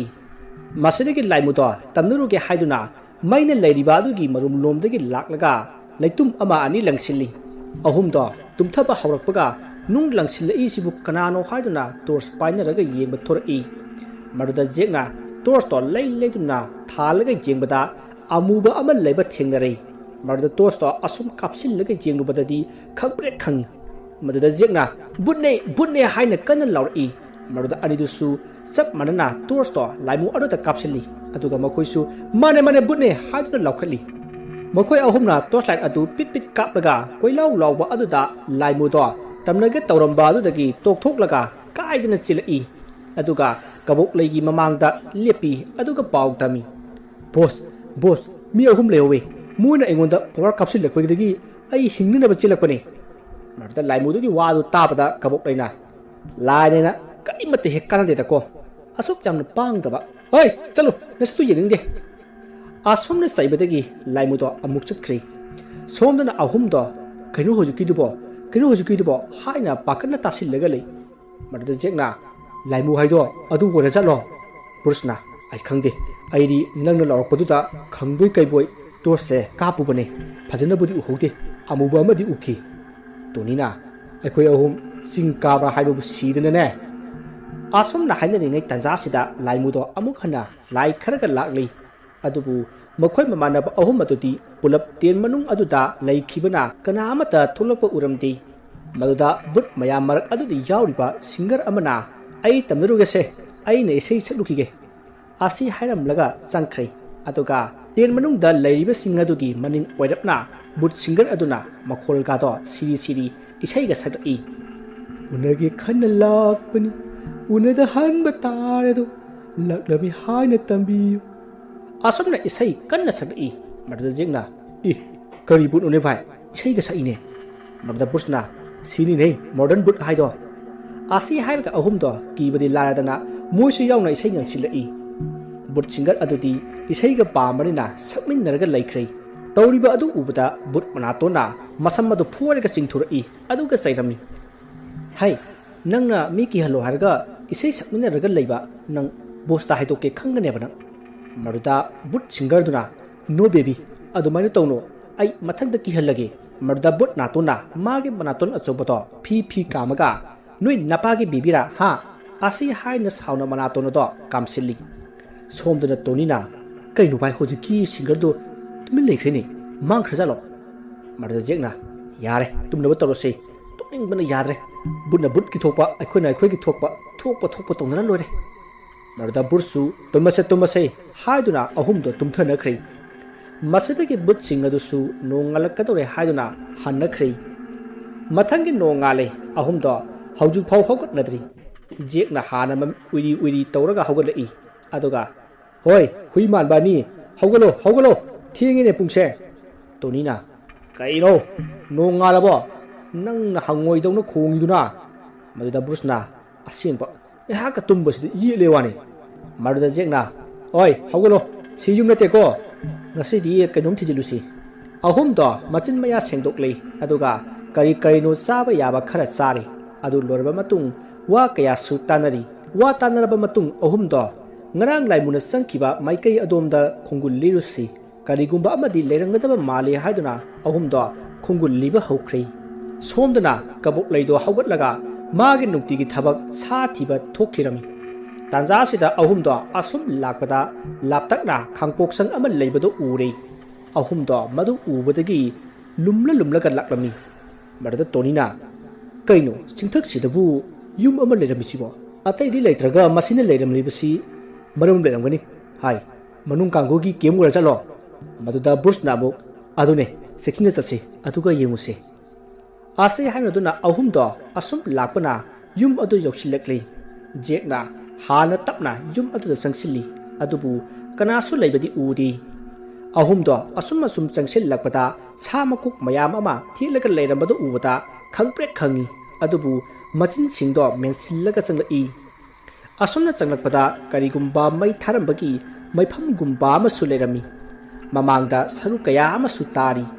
मदु उबदा अहुमदो खंगली मफमसिदा लाइसनबा मी अमा लेरे हाइबा खंख्रे मसीदगी अहुमदो येंब याबा येंगलबा मतुंग थोलक्तुना मसी मरुम अमदा लुलगा युंगी मपु लाफ्रा हाइना गाइदुना लेरी असुना लेरी ngei aduda kabok leito lengbanda saji ama janduna lai aduga yum aduda sangkhre ahumdo madu ubuda ngakna yengduna leikhi asumna sangkhiba aduda makhoi munna yengi aduga jekna hairi bai kainu asigi mi asidi berani he सा हज मथदना हल्लागा पुरई बेरानी को एकोई खरा section थिजिनसी माना खंखरबदे एकोई युमदा हनबा फंगोई को कबोक लेसी हौजिक लाइरिबा सिंग असिगी मखा पांगोदा लेबा खुल अमदगिनी माना लाई कया सानबदगी खुल मियामना तांथोरकपदगी मफम मसिदा लोतुना लेखिबनी यामना फत्तबा मिदिनती माना पामजबगी सानखिबा खक्तनी अदुपु ngasi फावबा मी अमतदा असोक अपन जहंती किहन खंगहन बनतना करिसु तौदे अदुगा माना सानरिबा लाइसिंग असिसु साथीबा तमथीबा अमत नते यामना फागी ताबा अमायबा अतैना सानबिदबा लाई ngaktani कबुक अइना लेरिबा खुल अदुदा नावबा कौबा नुपा अमसु लेरमी मादी लाई फत्तबा सानै अदुगा मादी मीगी थवाई लौबा अमदी अवाबा पीबा कया अमा तवी मियामनदी पुनमक असे अमायबा कबोक लेननी खंदुना माबु तांथोरखिबनी कबोक लेदो मान पुरइबा सजावदो मैदि याइदुना सारनबा सेम सारी तंजादुदा कबोक लेना मागी युमसिदा मी चंगम बगुमना मसादा फावबदगी मपानदा थुलक्तुना कना लei हाइदुना येंगी अदुबु कना अमता लेबदी उखिदे मरसिदगी अमुक इमुंगदा चंगलक्तुना सजी अदो सारी सोमदा अहुम अदुदी कबोक लेना थोरकपा अदुता मखोइगी लेफम अदु यौनबा चेलकले असुमना अहुमदुसु मखोइगी तेल लेफम अदु यौरे मदुदा जेकना अइखोइ असेंग मरि मखोंग अमा खंगजिबा फावबा मफमसिदगी चलरोसे आसे हाइना हाइनरी बुर्सका तुनिगसु होइ हाइदुना मफम मदुदा जारी मखोइनि इंखलकपा मतम मोइबनिना लाई छानबा मंत्र जादुगी मरमदा खंगनिंबा हाइबदो ओइबनिना मखोइ मफम मदुदगी करिगुम्बा खरा खंगनबा लैबा अदु यानखिबनी मतमदे assume हौखिबना निमिदांग ओइरे अहुमदो ngasi punna oina tumlami somdana kabok leido magi butsinga do thadorak lei asomna kabok leina thadorakpa butsinga do ngasi su ahum adugi manakta lakli aduga ahum sina tholakpa ngaiduna leirami asomna ngainari ngai but mayam marakta model ama yawba duna but milobi aduda yinglaga hairi milobi nangna mit arawduna mukhui ahum do amuktang yingo zum tawraga मधु ताबदा मिलाउबी तो साउना आइबु मिटखै लाउई हाइदना उसित्तबी के तवी यिंगु को नंग यिंगु model अदुना ꯑꯣ ꯁꯣꯔꯤ ꯃꯤꯠꯂꯥꯎꯕꯤ ꯑꯃꯨꯛꯀꯁꯨ ꯁꯣꯔꯤ ꯃꯗꯨꯗ ꯃꯤꯠꯂꯥꯎꯕꯤꯗꯣ ꯄꯩꯔꯒ ꯂꯩ ꯇꯥꯟꯖꯥꯁꯤꯗ ꯅꯥꯇꯣꯟꯗꯨꯅ ꯑꯃꯨꯛ ꯏꯇꯥ ꯁꯥꯎꯔꯅꯨꯁꯦ ꯑꯩꯁꯨ ꯅꯥꯇꯣꯟ ꯂꯥꯎꯕꯒꯤ ꯃꯈꯣꯏꯅ ꯂꯛꯅꯔꯤꯕꯁꯤꯗꯤ ꯌꯥꯔꯁꯦ ꯄꯤꯔꯨꯔꯅꯨ ꯑꯁꯤ ꯍꯥꯏꯅ ꯊꯦꯝꯖꯤꯜꯂꯤ ꯑꯁꯨꯝꯅ ꯕꯨꯠꯁꯤꯡꯗꯣ ꯉꯔꯪ ꯉꯔꯪ ꯂꯥꯡꯂꯒ ꯂꯩꯔꯤꯉꯩ ꯇꯥꯟꯖꯥ ꯑꯁꯤꯗ ꯖꯦꯛꯇꯣ ꯅꯝꯕꯔ 1 ꯇꯧꯅꯤꯡꯉꯦ ꯍꯥꯏꯗꯨꯅ ꯕ꯭ꯔꯨꯁꯇ ꯉꯥꯏꯕꯤꯌꯨ ꯍꯥꯏꯅ ꯍꯧꯗꯣꯛꯑꯒ ꯊꯣꯔꯛꯏ ꯃꯗꯨꯗ ꯇꯣꯅꯤꯁꯨ ꯃꯊꯟꯇ ꯂꯩꯍꯧꯕ ꯉꯝꯃꯣꯏ ꯍꯥꯏꯗꯨꯅ ꯄꯨꯟꯅ ꯊꯣꯛꯂꯛꯂꯒ ꯅꯝꯕꯔ 1 ꯇꯧꯔꯤ ꯑꯁꯨꯝꯅ ꯇꯧꯔꯒ ꯑꯣꯟꯊꯣꯔꯛꯄꯗꯗꯤ ꯕꯨꯠ ꯐꯤꯕꯝ ꯀꯥꯏꯔꯕ ꯃꯌꯥꯝ ꯑꯗꯣ ꯂꯥꯏꯃꯨꯅ ꯃꯀꯣꯛ ꯆꯤꯡꯂꯒ ꯂꯦꯞꯂꯒ ꯂꯩꯔꯝꯃꯤ ꯑꯍꯨꯝꯗꯨ ꯃꯗꯨ ꯎꯕꯗ ꯈꯪꯕꯣꯏ ꯀꯩꯕꯣꯏ ꯒ꯭ꯌꯥꯟ ꯇꯥꯗꯕꯤꯗ ꯑꯗꯨꯃꯛ ꯋꯥꯟꯊꯈꯤꯔꯝꯃꯤ ꯂꯥꯏꯃꯨꯅ ꯕꯨꯠ ꯃꯌꯥꯝ ꯑꯗꯨꯒꯤ ꯃꯃꯥꯡꯗ ꯑꯁꯨꯝ ꯌꯦꯡꯉꯒ ꯍꯥꯏ ꯈꯣꯡꯁꯥꯡꯕꯤ ꯅꯪꯅ ꯅꯈꯣꯡ ꯁꯥꯡꯕꯅꯤꯅ ꯈꯔ ꯊꯨꯅ ꯆꯦꯜꯂꯨ ꯕꯣꯁꯀꯤ ꯃꯅꯥꯛꯇ ꯑꯗꯨꯒ ꯑꯍꯨꯝꯁꯦ ꯐꯥꯔꯦ ꯂꯥꯛꯑꯣ ꯍꯥꯏꯔꯨꯆꯣ ꯈꯣꯡꯁꯥꯡꯕꯤꯗꯨꯁꯨ ꯍꯣꯏ ꯍꯥꯏꯔꯝꯂꯒ ꯃꯈꯣꯡ ꯑꯁꯥꯡꯕꯗꯣ ꯇꯧꯔꯒ ꯆꯣꯡꯗꯨꯅ ꯆꯦꯟꯈ꯭ꯔꯦ ꯃꯁꯤꯗꯒꯤ ꯀꯕꯣꯛꯂꯩꯗꯣ ꯈꯣꯡꯁꯥꯡꯕꯤꯅ ꯄꯥꯎ ꯇꯝꯕꯗꯒꯤ ꯀꯕꯣꯛꯂꯩ ꯑꯗꯣ ꯈꯣꯡꯂꯩ ꯊꯨꯅ ꯂꯥꯛꯂꯤ ꯑꯗꯨꯒ ꯇꯥꯗꯨꯅ ꯂꯩꯔꯤꯕ ꯑꯍꯨꯝ ꯑꯗꯣ ꯀꯃꯥꯏꯅꯕꯨ ꯄꯨꯈꯤꯕꯅꯣ ꯈꯪꯗꯦ ꯂꯦꯡꯕꯥꯟꯗ ꯐꯗꯤ ꯌꯥꯟꯕꯗꯧꯅ ꯍꯦꯛꯇ ꯌꯥꯜꯂꯒ ꯄꯨꯈꯤ ꯃꯥꯒꯤ ꯈꯥꯡꯄꯣꯛꯁꯪ ꯑꯗꯣ ꯍꯦꯛ ꯌꯧꯕꯒ ꯑꯍꯨꯝꯗꯣ ꯃꯈꯣꯡ ꯃꯈꯨꯠ ꯂꯣꯏꯅ ꯄꯨꯟꯁꯤꯟꯗꯨꯅ ꯊꯝꯃꯤ ꯅꯨꯃꯤꯠ ꯑꯗꯨꯃꯗꯤ ꯑꯍꯨꯝ ꯑꯗꯣ ꯒ꯭ꯌꯥꯟ ꯑꯗꯨꯃꯛ ꯂꯥꯛꯂꯝꯗꯦ ꯀꯕꯣꯛꯂꯩꯅꯁꯨ ꯍꯧꯗꯣꯛꯂꯝꯗꯦ ꯃꯥꯁꯨ ꯇꯨꯝꯅꯤꯡꯉꯦ ꯍꯥꯏꯗꯨꯅ ꯁꯦꯠꯊꯈ꯭ꯔꯦ ꯑꯗꯨꯒ ꯍꯣꯔꯥꯏ ꯈꯥꯏꯈ꯭ꯔꯦ ꯃꯊꯪꯒꯤ ꯅꯨꯃꯤꯠꯅꯤ ꯑꯍꯨꯝꯗꯣ ꯃꯃꯤꯠ ꯁꯤꯡꯂꯛꯄꯗ ꯃꯈꯣꯡ ꯃꯈꯨꯠ ꯂꯣꯏꯅ ꯄꯨꯟꯁꯤꯜꯂꯒ ꯂꯩꯔꯝꯕꯗꯨꯗ ꯉꯥꯏꯍꯥꯛꯇꯤ ꯇꯔꯪ ꯆꯠꯂꯤ ꯇꯥꯟꯖꯥ ꯑꯁꯤꯗ ꯀꯕꯣꯛꯂꯩꯗꯣ ꯊꯣꯛꯂꯛꯂꯤ ꯑꯍꯨꯝ ꯑꯗꯣ ꯃꯤꯍꯨꯟꯒ ꯆꯦꯡꯒꯥ ꯆꯦꯡꯒꯨꯝꯅꯈ꯭ꯔꯦ ꯃꯗꯨꯗ ꯀꯕꯣꯛꯂꯩꯅ ꯍꯥꯏ ꯅꯣꯏ ꯑꯍꯨꯝ ꯀꯔꯤ ꯃꯤꯡ ꯀꯧꯏ ꯀꯔꯝꯅ ꯃꯐꯝ ꯑꯁꯤꯗ ꯂꯥꯛꯄꯅꯣ ꯑꯔꯥꯞꯄ ꯂꯝꯗꯒꯤ ꯂꯥꯛꯄꯗꯤ ꯃꯥꯜꯂꯤ ꯁꯦꯡꯅ ꯈꯨꯝꯃꯨ ꯑꯁꯤ ꯍꯥꯏꯔꯛꯄꯗ ꯖꯦꯛꯅ ꯀꯀꯥ ꯑꯩꯈꯣꯏ ꯏꯝꯐꯥꯜꯗꯒꯤꯅꯤ ꯃꯐꯝꯁꯤꯗ ꯀꯣꯏꯕ ꯑꯣꯏꯅ ꯆꯤꯡꯁꯦ ꯀꯥꯕ ꯂꯥꯛꯄꯅꯤ ꯃꯗꯨꯗ ꯕ꯭ꯔꯨꯁꯅ ꯀꯀꯥ ꯑꯩꯈꯣꯏꯗꯤ ꯀꯩꯝꯇ ꯈꯪꯖꯗꯦ ꯑꯩꯈꯣꯏꯕꯨ ꯀꯟꯕꯤꯌꯣ ꯇꯣꯅꯤꯗꯤ ꯀꯞꯇꯣꯏꯒꯤ ꯄꯤꯔꯒ ꯂꯩꯔꯤ ꯀꯕꯣꯛꯂꯩꯅ ꯀꯩꯒꯤꯅꯣ ꯑꯩꯅ ꯅꯣꯏꯗ ꯀꯔꯤꯁꯨ ꯇꯧꯔꯣꯏ ꯀꯞꯀꯅꯨ ꯑꯩꯁꯨ ꯑꯁꯨꯝꯅ ꯂꯩꯔꯝꯕ ꯃꯤ ꯅꯠꯇꯦ ꯑꯩꯁꯦ ꯆꯤꯡ ꯑꯁꯤꯒꯤ ꯊꯪꯅꯅ ꯂꯩꯔꯤꯕ ꯈꯨꯜ ꯑꯁꯤꯗꯒꯤꯅꯤ ꯑꯩꯕꯨ ꯂꯩꯀꯥꯏ ꯃꯤꯌꯥꯝꯅ ꯂꯥꯟꯅ ꯎꯕꯗꯒꯤ ꯇꯥꯟꯊꯣꯔꯛꯈꯤꯕꯅꯤ ꯃꯔꯝ ꯑꯗꯨꯅ ꯃꯐꯝ ꯑꯁꯤꯗ ꯑꯩꯁꯦ ꯂꯩꯈꯤꯕꯅꯤ ꯑꯁꯤ ꯍꯥꯏꯗꯨꯅ ꯃꯥꯒꯤ ꯍꯧꯈ꯭ꯔꯕ ꯋꯥꯔꯤꯁꯤꯡ ꯑꯗꯣ ꯂꯤꯗꯨꯅ ꯃꯈꯣꯏ ꯑꯍꯨꯝꯗ ꯇꯝꯃꯤ ꯑꯍꯨꯝꯗꯣ ꯏꯅꯥꯎꯕ ꯍꯥꯏꯔꯤꯕ ꯑꯃꯥꯏꯕ ꯑꯗꯨꯅ ꯇꯧꯕꯅꯤ ꯈꯪꯕꯗꯒꯤ ꯃꯈꯣꯏꯁꯦ ꯀꯕꯣꯛꯂꯩꯒꯤ ꯃꯇꯦꯡ ꯄꯥꯡꯂꯒꯦ ꯈꯜꯂꯝꯃꯤ ꯃꯗꯨꯗ ꯖꯦꯛꯅ ꯑꯗꯨ ꯀꯀꯥꯒꯤ ꯃꯤꯡꯗꯤ ꯀꯔꯤ ꯀꯧꯒꯦ ꯍꯥꯏꯅ ꯍꯪꯂꯝꯃꯤ ꯃꯗꯨꯗ ꯀꯕꯣꯛꯂꯩꯅ ꯅꯣꯛꯂꯒ ꯑꯩꯒꯤ ꯃꯤꯡꯗꯤ ꯀꯕꯣꯛꯂꯩ ꯀꯧꯏ ꯃꯤꯡꯗꯨ ꯇꯥꯕꯗ ꯖꯦꯛꯅ ꯃꯤꯡ ꯐꯥꯎꯗꯤ ꯅꯩꯍꯦ ꯇꯥ ꯀꯕꯣꯛꯂꯩ ꯏꯅꯥꯎꯆꯥꯒꯤ ꯇꯥꯏꯞꯅꯤꯅꯦ ꯑꯁꯤ ꯍꯥꯏꯔꯒ ꯃꯈꯣꯏ ꯑꯍꯨꯝꯗꯣ ꯅꯣꯛꯏ ꯑꯃꯥꯏꯕ ꯀꯕꯣꯛꯂꯩꯁꯨ ꯅꯣꯛꯂꯤ ꯃꯁꯤꯗꯒꯤ ꯃꯈꯣꯏ ꯑꯍꯨꯝꯗꯣ ꯃꯈꯣꯏꯒꯤ ꯇꯦꯟ ꯃꯅꯨꯡꯗ ꯂꯩꯍꯧꯕ ꯄꯣꯠ ꯆꯩꯁꯤꯡ ꯑꯗꯣ ꯂꯧꯁꯤꯜꯂꯒ ꯀꯕꯣꯛꯂꯩꯒꯤ ꯌꯨꯝꯗ ꯑꯣꯏꯅ ꯄꯨꯟꯅ ꯊꯝꯗꯨꯅ ꯄꯨꯟꯅ ꯂꯩꯃꯤꯟꯅꯔꯤ ꯅꯨꯃꯤꯗꯥꯡꯒꯤ ꯃꯇꯝꯅꯤ ꯀꯕꯣꯛꯂꯩ ꯍꯥꯟꯅꯒꯨꯝꯅ ꯃꯥꯒꯤ ꯕꯨꯠ ꯃꯌꯥꯝꯗꯣ ꯀꯧꯊꯣꯛꯂꯒ ꯁꯥꯟꯅꯔꯤ ꯅꯥꯀꯟꯗ ꯑꯍꯨꯝ ꯑꯗꯨꯁꯨ ꯐꯝꯃꯒ ꯌꯦꯡꯉꯤ ꯂꯥꯏꯃꯨ ꯑꯗꯨꯅ ꯃꯀꯣꯛ ꯊꯪꯂꯒ ꯃꯔꯤ ꯃꯔꯤ ꯄꯥꯏꯁꯤꯜꯂꯛꯏ ꯑꯍꯨꯝ ꯑꯗꯣ ꯉꯁꯥꯏꯈꯩꯗꯤ ꯀꯩꯁꯨ ꯈꯟꯇꯒꯩ ꯌꯦꯡꯂꯝꯕꯗꯣ ꯕꯨꯠꯁꯤꯡꯗꯨ ꯎꯕꯗꯒꯤ ꯃꯤꯍꯨꯟꯒꯗꯣ ꯌꯧꯅꯈ꯭ꯔꯦ ꯃꯗꯨꯗ ꯖꯦꯛꯅ ꯃꯃꯥꯟꯅꯕ ꯑꯍꯨꯝ ꯑꯗꯨꯗ ꯀꯔꯤꯕꯨꯅꯣ ꯑꯁꯤꯕꯣ ꯃꯅꯥꯇꯣꯟꯒꯁꯤ ꯏꯆꯥꯎ ꯆꯥꯎꯗꯅ ꯃꯅꯥꯇꯣꯟ ꯉꯥꯛꯇ ꯃꯗꯨꯗ ꯕ꯭ꯔꯨꯁꯅ ꯑꯗꯨꯅꯤ ꯍꯥꯏꯁꯤ ꯚꯥꯏ ꯑꯃꯁꯤꯗꯤ ꯃꯈꯣꯡ ꯉꯥꯛꯇꯅꯤ ꯃꯗꯨꯗ ꯇꯣꯅꯤꯅ ꯑꯇꯩ ꯂꯩꯔꯤ ꯑꯁꯤ ꯑꯃꯨꯕꯁꯤ ꯌꯦꯡꯉꯣ ꯑꯁꯨꯝꯅ ꯃꯈꯣꯏ ꯑꯍꯨꯝꯗꯨ ꯃꯨꯔꯨꯝ ꯁꯣꯟꯅꯔꯤ ꯃꯗꯨꯗ ꯑꯃꯥꯏꯕ ꯀꯕꯣꯛꯂꯩꯅ ꯃꯥꯒꯤ ꯕꯨꯠꯁꯤꯡ ꯑꯗꯨꯗ ꯃꯈꯣꯏ ꯑꯍꯨꯝꯗ ꯀꯔꯤꯃꯇ ꯇꯧꯗꯅꯕ ꯍꯥꯏꯔꯝꯃꯤ ꯕꯨꯠ ꯃꯣꯗꯦꯜ ꯑꯗꯨꯅ ꯏꯁ ꯑꯩꯗꯤ ꯇꯝꯅꯒꯦ ꯍꯥꯏꯗꯅ ꯇꯧꯔꯒ ꯌꯥꯔꯣꯏꯗꯧꯔꯤꯗ ꯃꯗꯨꯗ ꯃꯤꯠꯂꯥꯎꯕꯤꯅ ꯁꯛꯇꯥꯅꯒ ꯇꯝꯅꯔꯒ ꯀꯅꯥꯅ ꯀꯤꯗꯣꯏꯕ ꯑꯁꯤ ꯍꯥꯏꯔꯒ ꯅꯣꯛꯏ ꯃꯗꯨꯗ ꯃꯣꯗꯦꯜꯅ ꯍꯩ ꯃꯤꯠꯂꯥꯎꯕꯤ ꯅꯪꯅ ꯈꯪꯄꯣꯠꯇꯦ ꯁꯛꯇꯥꯗꯨꯒ ꯅꯃꯤꯠ ꯉꯥꯛꯇ ꯅꯪꯅ ꯀꯩ ꯈꯪꯗꯅ ꯉꯥꯡꯖ ꯁꯥꯔꯤꯅꯣ ꯃꯗꯨꯗ ꯂꯥꯏꯃꯨꯅ ꯅꯣꯏ ꯑꯅꯤ ꯉꯁꯤ ꯕꯣꯁꯇ ꯍꯥꯏꯗꯣꯛꯇꯅꯕ ꯁꯣꯏꯔꯣꯏꯌꯦ ꯋꯥꯗꯨ ꯇꯥꯕꯗ ꯑꯅꯤꯗꯣ ꯇꯨꯃꯤꯟꯅ ꯂꯩꯅꯩ ꯁꯣꯝꯗꯅ ꯑꯃꯥꯏꯕ ꯀꯕꯣꯛꯂꯩꯒ ꯃꯈꯣꯏ ꯃꯃꯥꯟꯅꯕ ꯖꯦꯛ ꯕ꯭ꯔꯨꯁ ꯇꯣꯅꯤ ꯃꯈꯣꯏ ꯃꯔꯤ ꯄꯨꯟꯁꯤꯟꯅꯗꯨꯅ ꯃꯇꯧ ꯀꯔꯝꯅ ꯑꯃꯥꯏꯕ ꯏꯅꯥꯎꯕꯒꯤ ꯃꯐꯝꯗ ꯂꯃꯟ ꯈꯨꯝꯁꯤꯒꯦ ꯍꯥꯏꯗꯨꯅ ꯋꯥ ꯈꯟꯅꯔꯤ ꯃꯗꯨꯗ ꯖꯦꯛꯅ ꯇꯥ ꯀꯕꯣꯛꯂꯩ ꯅꯣꯏꯒꯤ ꯈꯨꯜ ꯑꯗꯨꯗ ꯑꯍꯤꯡꯗ ꯆꯠꯂꯒ ꯑꯩꯈꯣꯏꯒꯤ ꯕꯨꯠ ꯃꯌꯥꯝꯁꯤꯅ ꯑꯃꯨꯛ ꯇꯝꯅꯍꯜꯂꯁꯤ ꯑꯗꯨ ꯑꯣꯏꯔꯕꯗꯤ ꯃꯌꯥꯝꯅ ꯏꯅꯥꯎꯕꯗ ꯑꯃꯨꯛ ꯆꯤꯡꯅꯔꯅꯤꯗꯅ ꯒꯨꯗ ꯑꯥꯏꯗꯤꯌꯥ ꯐꯔꯦ ꯑꯗꯨꯗꯤ ꯉꯁꯤꯗꯒꯤ ꯍꯧꯔꯁꯤ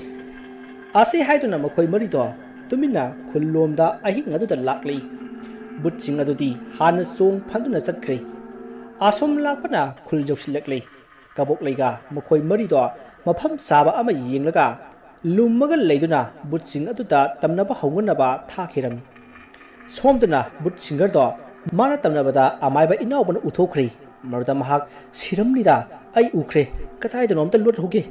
asi haiduna kochen cheduna lotli mana lotli bani haiduna tawribadu laimugi khongbi aduda nekhairaga lerami maruda laimu aduna khanglau lauri maruda anido khangprek khangmini maruda laimuna hai maha chandan namito hanna tuna yingu yatro ha maruda singar aduna kaino imu mukhai nang sida leramni aidi ai khangbro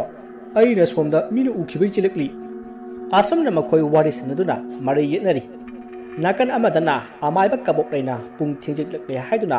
magi butsing do kausillaga makhoi mayam punna mayum lomda halaklami mathangki nomitni jek hoido makoida lerekliba si kuiri hananaba tawrage haina kabok leida hairi wahaidu tabada kabok leido nungaitana makoida asam na hairi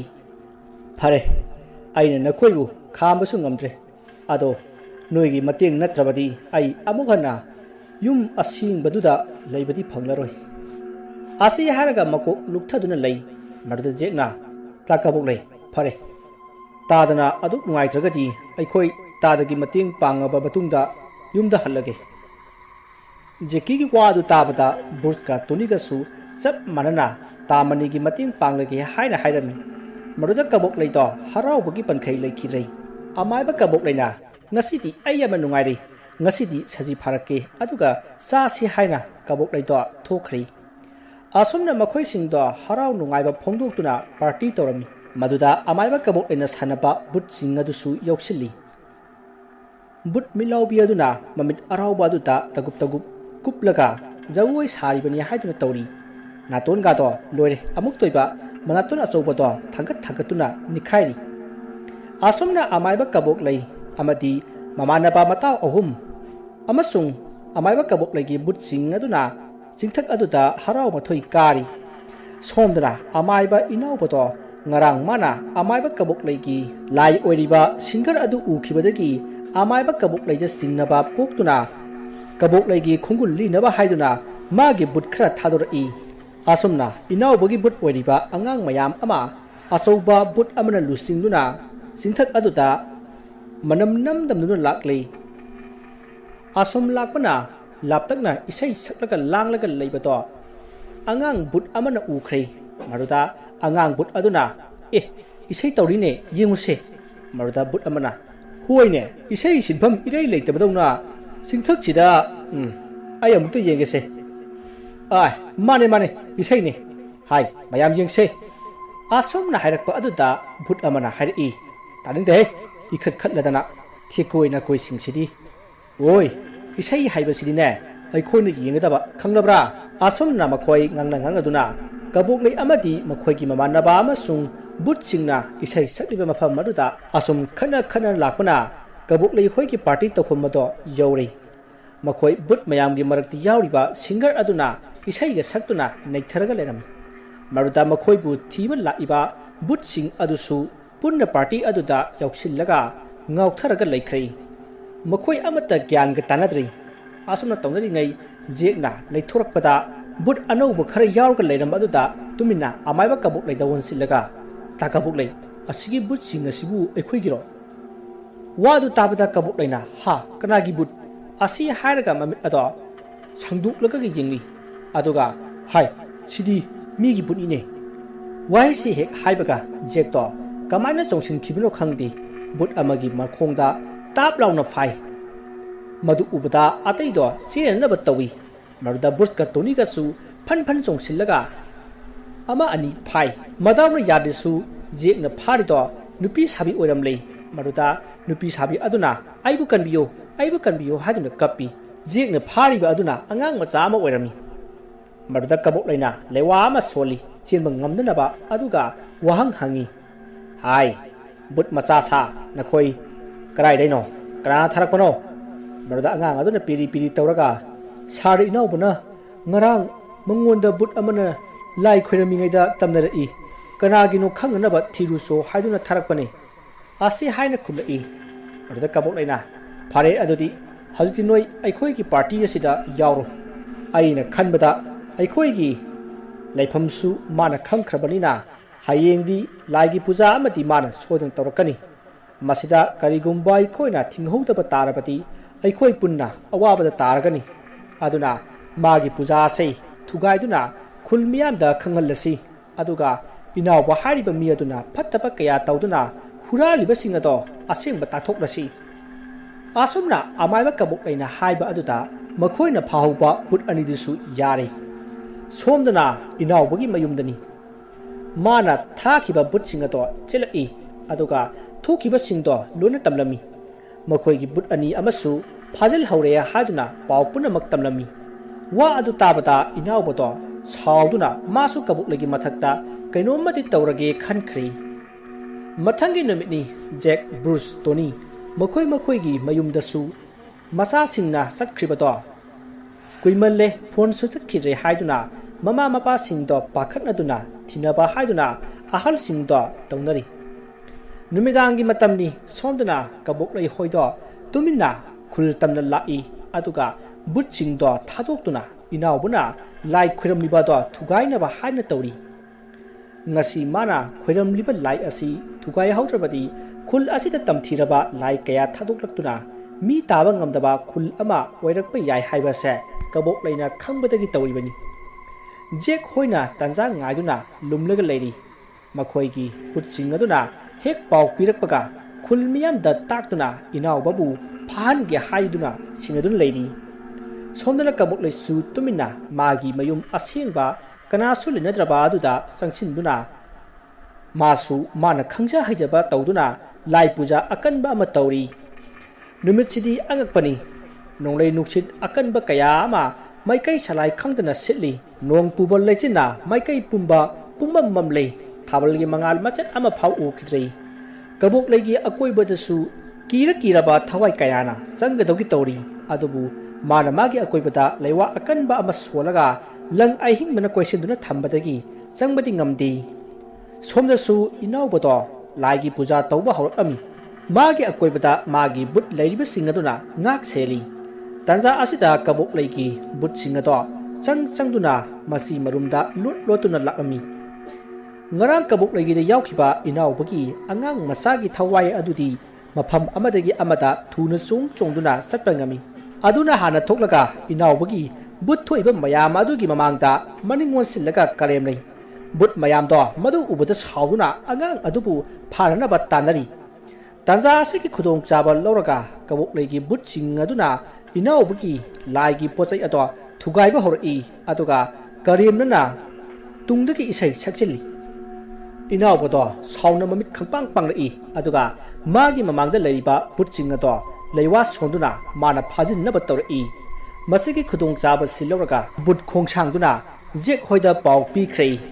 adodagi jek hoido kangsi khingduna khulmiya mado kauthokaga inawbagi mayum tamna laklami